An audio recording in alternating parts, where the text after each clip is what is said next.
ابھی وہ بلاک کون سا ہے؟ ایران ہے، افغانستان ہے، پاکستان ہے اور روسی ترکستان سے آزاد ہونے والی جو ریاستیں ہیں، یہ ایک سالڈ بلاک۔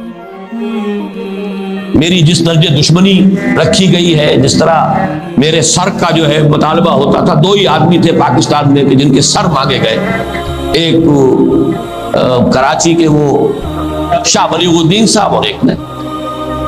اب میں آپ کے سامنے بڑی مختصر الفاظ میں 5 نکاتی ایک پروگرام ہے کہ جو پیش کر رہا ہوں کہ عملاً ہمیں اس میں کرنا کیا۔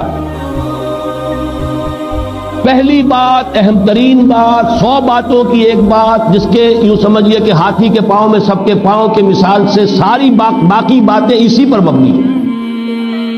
وہ تو یہ کہ اس ارض پاکستان میں ایک اسلامی انقلاب برپا کیا جائے، ساری توجہ اس پر مرکوز ہے۔ یہ نہیں ہوتا، اگر یہ نہیں تو بابا پھر سب کہانیاں ہیں، ادھر کی مدد، ادھر کی مدد، ادھر کی بھاگ، ادھر کی دوڑ، ادھر کی سوچ، ادھر کے بارے میں فکر، کچھ حاصل نہیں ہوگا اگر یہاں ہم کچھ نہیں کر سکتے۔ ماڈل یہاں پیش کر سکے تو یہ ریاستیں جو ہیں روسی ترکستانی ریاستیں تو پکار کر کہہ رہی ہیں وی نیڈ اے ماڈل۔ سارا علم اور فکر دین کے نام پر جو بھی ہوا ہے ان 1400 سالوں کے بعد، یعنی وہ سمجھیے کہ 400 سالوں کے دوران جو سیکنڈ 1000 ایئر ہے، الف ثانی، اس سب کا جو ہے وہ تو در حقیقت امین پاکستان ہے۔ پاکستان اسلام کے نام پر بننے والا واحد ملک۔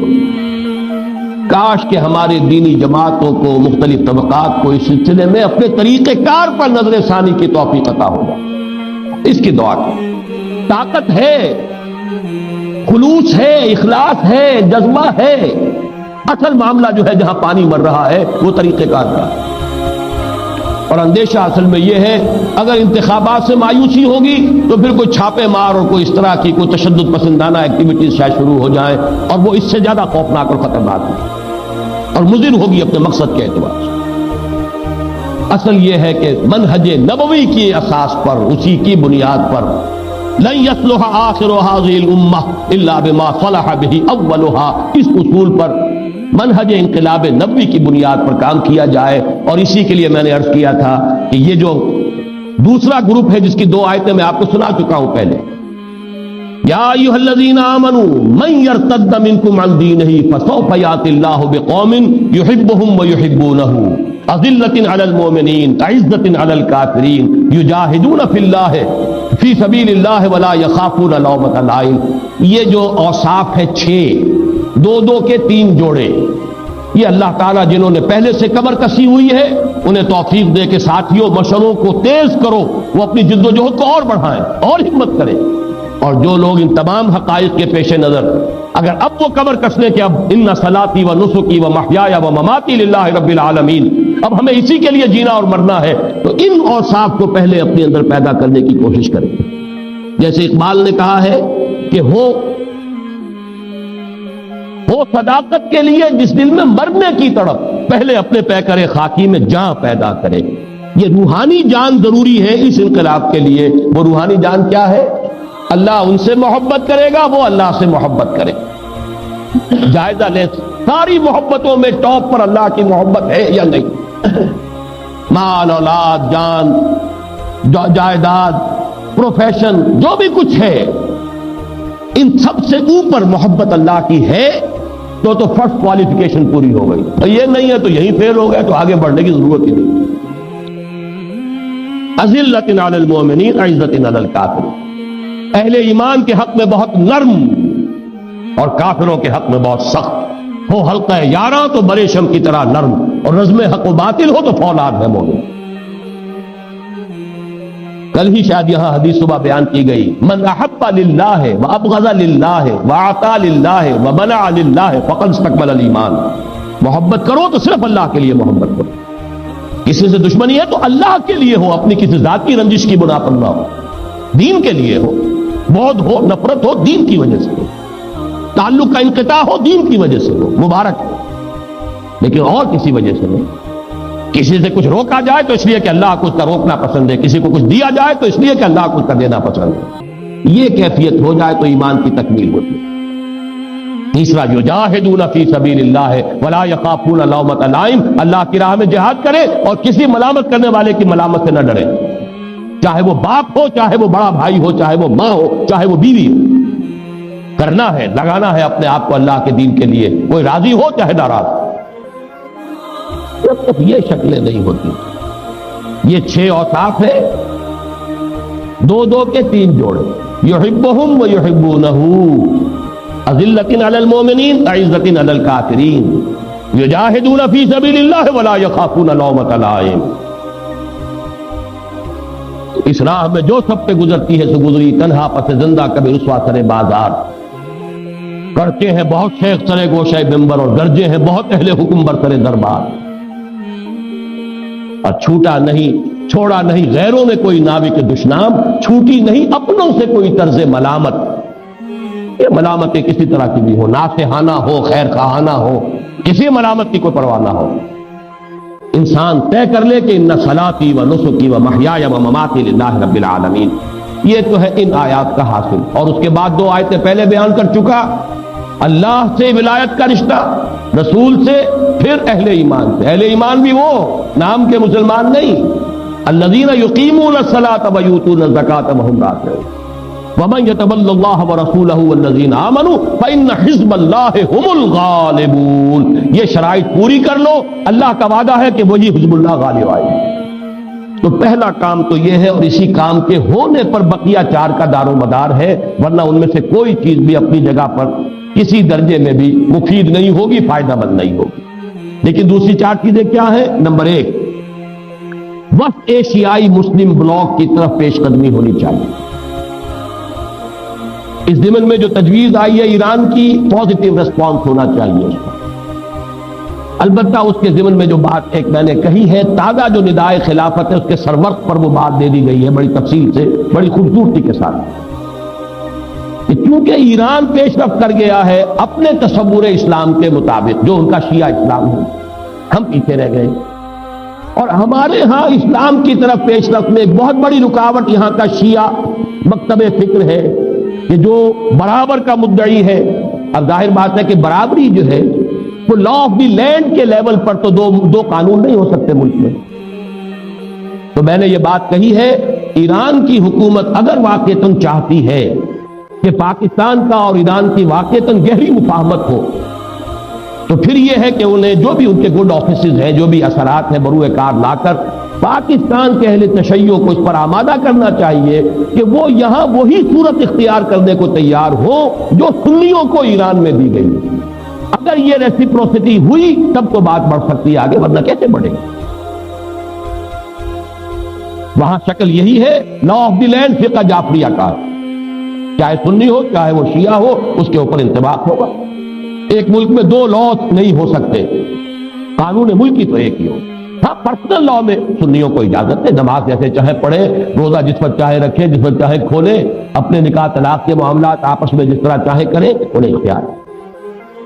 بین ہی یہی پوزیشن اہل تشیع کو یہاں اختیار کرنی چاہیے، نہیں کریں گے تو ہمیں معلوم ہے کہ بہرحال یہ مائنورٹی اتنی تو نہیں ہے کہ اسے بالکل نظر انداز کیا جا سکے۔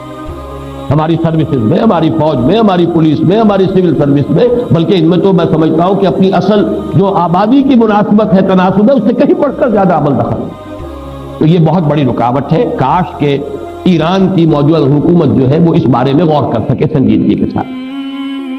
تیسری بات، ایٹمی اسلحہ کے بارے میں برملا کہنا چاہیے کہ ہم بنائیں گے اور بم بنائیں گے۔ کیا دلیل ہے؟ بھارت اس میں ہم سے آگے نکل گیا، کھل کر کہہ رہا۔ کس دلیل سے کہتے ہو کہ ہم نہ بنائیں جبکہ تم نے بنائے؟ ایک کام تمہارے لیے اچھا، ہمارے لیے برا، کون سی دلیل ہے؟ تم بہت زیادہ مکمل ہومو سیپین ہو اور ہم کو گھٹیا ہومو سیپین ہے؟ تم زیادہ مہذب ہو اور عاقل ہو، حالانکہ تم نے ایٹم بم گرائے ہیں ہیروشیما پر اور ناگاساکی پر، تو تمہارے ہاتھ میں تو محفوظ ہے اور ہمارے ہاتھ میں غیر محفوظ۔ میں سمجھتا ہوں بڑی منطقی بات ہے، بڑی دلیل ہے، اور سیدھی سی بات یہ کہ ہمیں تو یہ کہنا چاہیے کہ ہمیں تو ہمارے اللہ کا حکم ہے، وَأَعِدُّوا لَهُم مَّا اسْتَطَعْتُم مِّن قُوَّةٍ وَمِن رِّبَاطِ الْخَيْلِ تُرْهِبُونَ بِهِ عَدُوَّ اللَّهِ وَعَدُوَّكُمْ وَآخَرِينَ مِن دُونِهِمْ لَا تَعْلَمُونَهُمْ اللَّهُ يَعْلَمُهُمْ۔ جو طاقت بھی فراہم کر سکو اسے فراہم کرو،